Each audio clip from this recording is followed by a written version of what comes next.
نذرانہ پیش کرنے کے بعد انتہائی احترام کے لائق حضرت علامہ قاری حافظ محمد اسرائیل صاحب جلالی اور دیگر سامعین و ناظرین، السلام علیکم ورحمۃ اللہ۔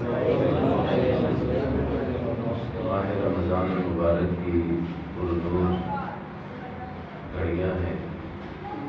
پروردگار عالم ہم سب کو ماہ مبارک کی برکتیں حاصل کرنے کی توفیق عطا فرمائے اور دین سیکھنے کی، سکھانے کی، پڑھنے پڑھانے کی اور ایسی مجالس کے اہتمام کی توفیق عطا فرمائے۔ اعلان سماعت فرما لیں، پھر اس کے بعد ایک حدیث پاک پڑھوں گا، بہت لمبی چوڑی گفتگو نہیں کروں گا۔ میرے اس درس کے بعد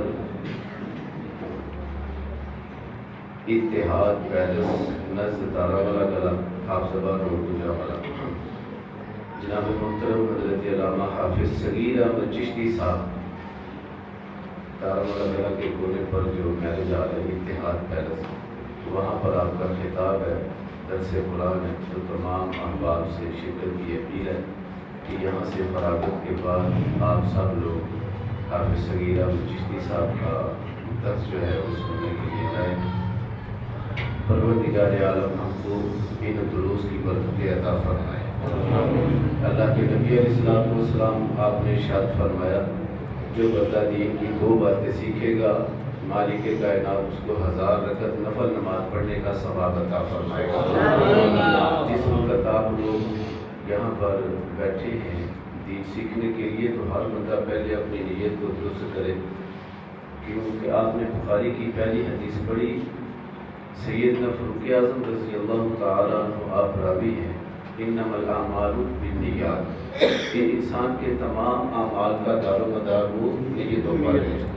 انسان جس وقت نیکی کرنے کے لیے گھر سے نکلتا ہے، جو وہ ارادہ کرتا ہے اس کے ارادے کے تحت اس کو جزا یا سزا ملتی ہے۔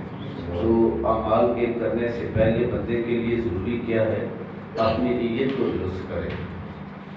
تو حضرات محترم، جو میں نے آپ کے لیے حدیث پاک کا انتخاب کیا ہے وہ حدیث پاک سماعت فرما لیں۔ اللہ کے نبی علیہ السلام آپ نے ارشاد فرمایا، بادر الاعمال، اعمال میں جلدی کرو۔ فتنا کقطع اللیل مظلما یصبح الرجل مؤمنا ویمسی کافرا او یمسی مؤمنا او یصبح کافرا یبیع دینہ بعرض من الدنیا۔ اللہ کے نبی علیہ السلام آپ نے ارشاد فرمایا، اندھیری رات کے ٹکڑوں کی طرح فتنوں کی بارش ہوگی۔ ہر بندے کی آزمائش کی جائے گی۔ حسب الناس ان یترکوا ان یقولوا آمنا وهم لا یفتنون، کیا یہ بندہ یہ گمان کرتا ہے کہ اس کو آزمائش کے بغیر چھوڑ دیا جائے گا؟ وَلَنَبْلُوَنَّكُمْ، اس بندے کی ضرور آزمائش کی جائے گی، کسی کی دین کے اعتبار سے تو کسی کی دنیا کے اعتبار سے۔ تو میرے نبی نے ارشاد فرمایا، قرب قیامت کی نشانیوں میں سے ایک نشانی یہ ہے، جس طرح کہ ایک اندھیری رات ہے اس کو ٹکڑوں میں تقسیم کر دیا جائے تو جتنے ٹکڑے بنتے ہیں ان ٹکڑوں کی تعداد کے برابر یا زیادہ فتنوں کی بارش ہونے والی ہے۔ حضرات اب کیا ارشاد فرمایا، اس دور میں معاملہ کیا ہوگا کہ بندہ صبح کو او یصبح الرجل مؤمنا، صبح کو مومن ہوگا، شام کو کافر ہوگا، شام کو مومن ہوگا، صبح کو کافر ہوگا۔ تو علماء فرماتے ہیں وہ کون سا دور ہے؟ وہ یہی دور ہے، ہمارا دور ہے۔ آج سے 1500 سال پہلے میرے اور آپ کے آقا مولا صلی اللہ علیہ وسلم آپ نے ارشاد فرمایا، اپنے ایمان اور نکاح کی تجدید کرتے رہا کرو۔ کوئی بندہ سوچے کہ میرا ایک مرتبہ نکاح ہو چکا، اب میں اس کی تجدید کیوں کروں؟ میں نے ایک مرتبہ لا الہ الا اللہ پڑھ لیا، تو اب میں اس کی بار بار تجدید کیوں کروں؟ حضرات قرب قیامت کی نشانیوں میں سے کہ بندہ صبح کو مومن، شام کو کافر، شام کو مومن، صبح کو کافر۔ بندہ اپنے دین کو یبیع بعرض من الدنیا، دنیا کے تھوڑے سے سامان کے لیے اپنے دین کو بیچے گا۔ انسان ڈالروں پر اپنے دین کو بیچے گا، یہ صدارت بھی بکے گی، یہ وزارت بھی بکے گی، یہ مسلمان بھی بکے گا۔ تو میرے نبی نے ارشاد فرمایا دنیا کے تھوڑے سے نفع کے لیے یہ بندہ اپنے دین کو بیچے گا۔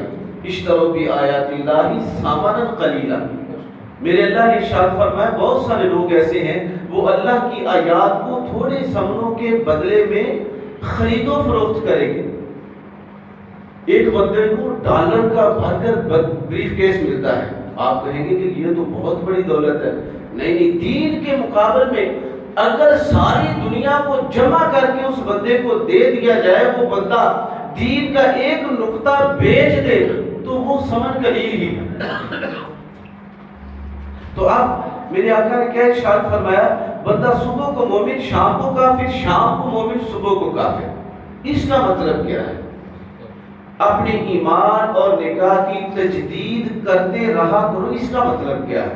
سب سے پہلے حضرات محترم پروردگار عالم نے اس انسان کو پیدا کیا نا، حضرت امام محمد غزالی رحمۃ اللہ علیہ احیاء العلوم جلد 4 چھوٹی سی بات نقل کرتے ہیں۔ آپ فرماتے ہیں حضرت سیدنا آدم علیہ السلام پر 40 دن بارش ہوئی۔ کتنے دن؟ 40 دن۔ 39 دن دکھوں کی بارش ہوئی، ایک دن سوگ کی بارش ہوئی۔ سمجھانے کے لیے حضرت آدم علیہ السلام آپ کی عمر مبارک 300 سال سے زیادہ تھی، کہ آپ کی ساری زندگی کو اکاؤنٹ کیا گیا 40 دن کے برابر۔ پھر کہا کہ ان 40 میں سے 39 دن آپ نے دکھ میں گزارے ہیں اور ایک دن آپ کو خوشی حاصل کیا۔ ایک دن آپ کو سکھ ملا ہے۔ تو امام محمد غزالی رحمۃ اللہ علیہ آپ فرماتے ہیں اس کائنات کا ہر انسان اپنی زندگی کو 40 دنوں میں اکاؤنٹ کر کے دیکھ لے کہ اس کے 39 دن دکھ ہے اور ایک دن سکھ ہے۔ اس بندے کے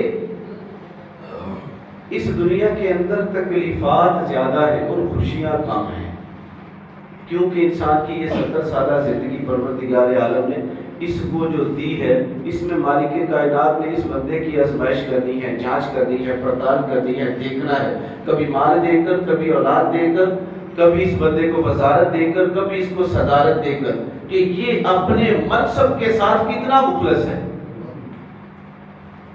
پھر اس کا اخلاص، اس کی نیت دیکھ کر اس بندے کو پروٹوکول دیا جائے گا۔ حضرات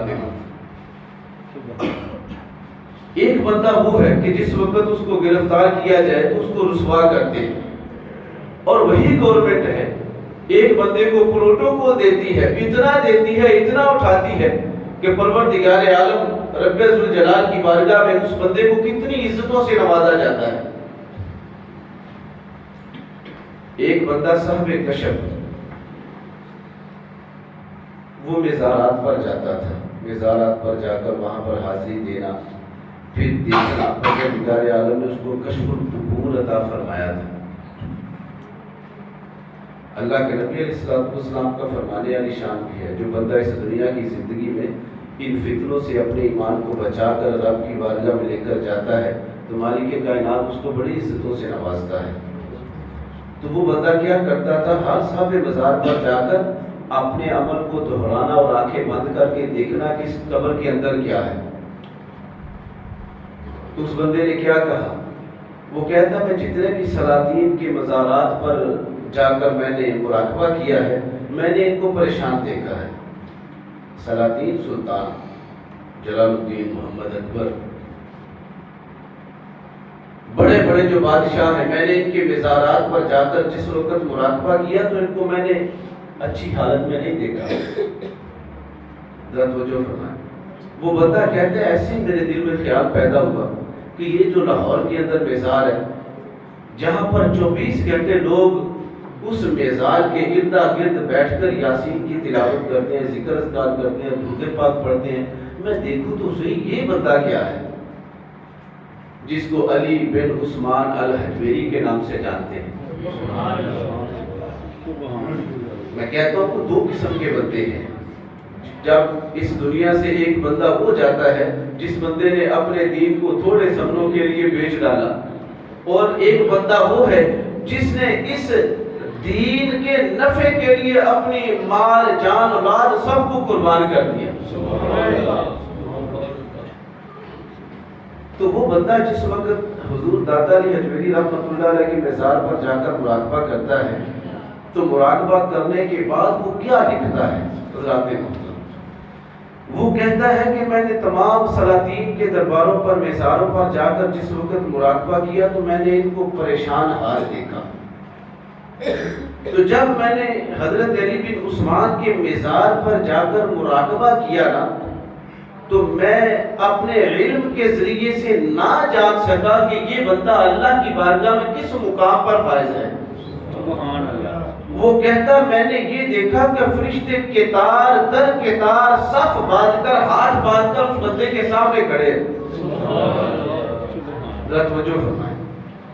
تو اس دنیا کے اندر جس وقت یہ بندہ آتا ہے پروردگار عالم ہر بندے کو ایمان کی دولت سے سرفراز فرمائے. میرے نبی کا جو مشن تھا، حضور کا مشن کیا تھا؟ میرے نبی کا یہ مشن تھا کہ کوئی بندہ کافر نہ رہے، ہر بندے کو اللہ اسلام کی دولت عطا فرمائے. اللہ کے نبی علیہ السلام میرے رب کی توحید کا جھنڈا علم بلند کرنے کے لیے تشریف لائے. حضور کا مشن کیا تھا؟ حضور کو خوش کرنا. کس انداز میں؟ حضرات محترم، جس وقت کوئی بندہ کلمہ پڑھتا ہے تو میرے نبی کو بڑی خوشی ملتی ہے. تو جب کوئی بندہ میرے نبی کی ذات پر درود پڑھتا ہے تو رب ذوالجلال خوش ہوتا ہے. تو اس لیے یہ بندہ جو ہے، اس بندے کی یہ جو زندگی ہے اس میں دکھ زیادہ اور سکھ کم ہے. کس نے کہا؟ امام محمد غزالی رحمۃ اللہ علیہ. تو اللہ کے نبی علیہ السلام آپ نے کیا ارشاد فرمایا؟ بادر الاعمال، اعمال میں جلدی کرو. وہ وقت آنے سے پہلے کون سا؟ فتنوں کا وقت، کہ بندہ صبح کو مومن شام کو کافر، شام کو مومن صبح کو کافر ہوگا.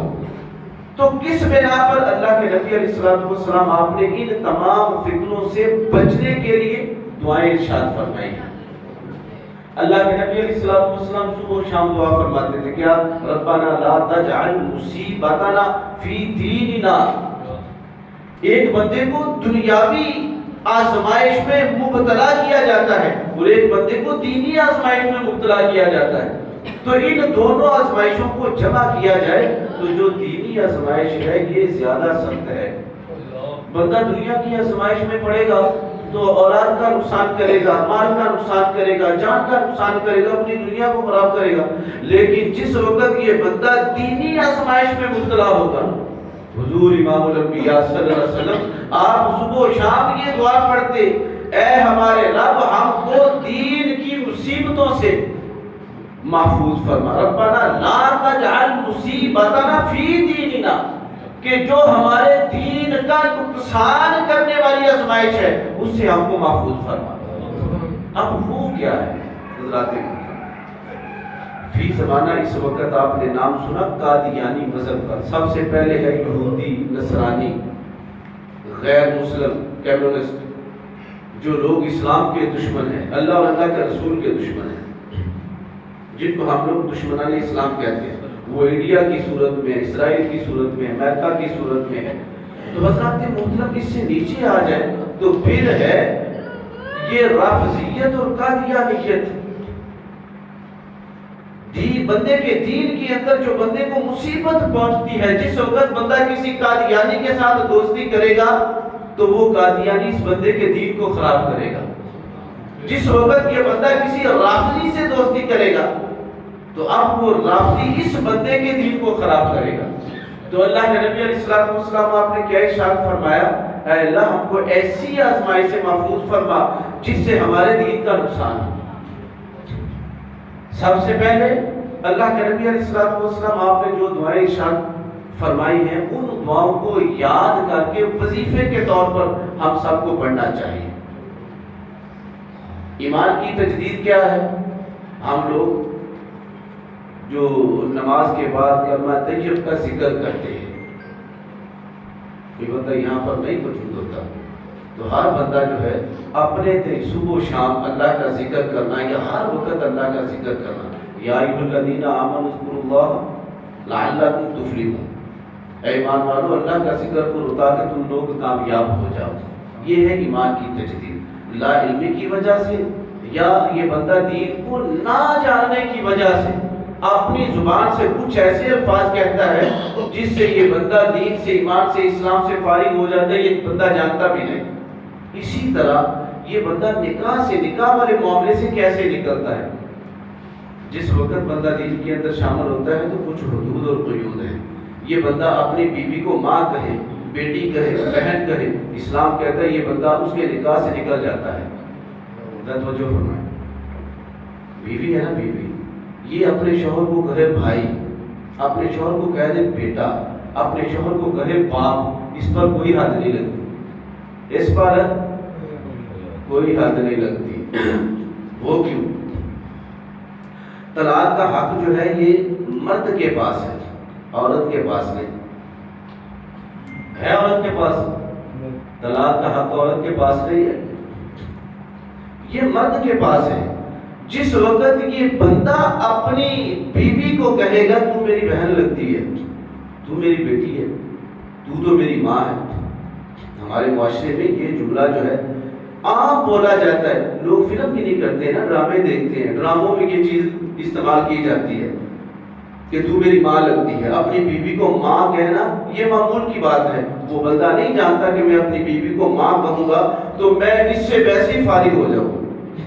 اسی طرح کلمہ کفریہ ہے, رب ذوالجلال کی ذات پر اعتراض کرنا. تو میرے نبی نے کیا ارشاد فرمایا کہ تم لوگ نکاح اور ایمان کی تجدید کرتے رہا کرو, کہ جو غلطیاں لا علمی کی وجہ سے ہم سے صادر ہو جائیں, اب ان غلطیوں کا نقصان کیسے پورا کرنا ہے. تو حضرات محترم, اینڈ پر جو اللہ کے نبی علیہ الصلوۃ والسلام آپ نے کیا ارشاد فرمایا کہ تم لوگ علماء کی صحبت اختیار کرو. اپنے دینی جو دین کا نقصان کرنے والی چیزیں ہیں ان سے بچنے کے لیے کیا ضروری ہے, ان دینی دروس کا اہتمام کرنا اور ان میں شرکت کرنا. اللہ کے نبی علیہ الصلوۃ والسلام آپ نے کیا ارشاد فرمایا, میرے آقا نے ارشاد فرمایا جو بندہ کسی صاحب علم, صاحب عمل, عالم دین کی زیارت کرتا ہے وہ ایسے ہی ہے جیسے میری زیارت کرتا ہے. جو کسی عالم دین کے ساتھ مصافحہ کرتا ہے وہ ایسے ہی ہے جیسے میرے ساتھ مصافحہ کرتا ہے. جو بندہ کسی عالم دین کی صحبت میں بیٹھتا ہے وہ ایسا ہی جیسے میری صحبت میں بیٹھتا ہے. تو ان تمام تر فتنوں سے بچنے کے لیے ہم کو چاہیے ایسے محفل کا انعقاد کر کے ان میں شرکت کریں. تو اللہ رب العزت اس ماہ نور کی برکت سے ہم کو ان دروس کی برکت عطا فرمائے. ہم سب کو دین سیکھنے, سکھانے اور پڑھنے پڑھانے کی توفیق عطا فرمائے. وما علیہ الا البلاغ. اللہم صل علی سیدنا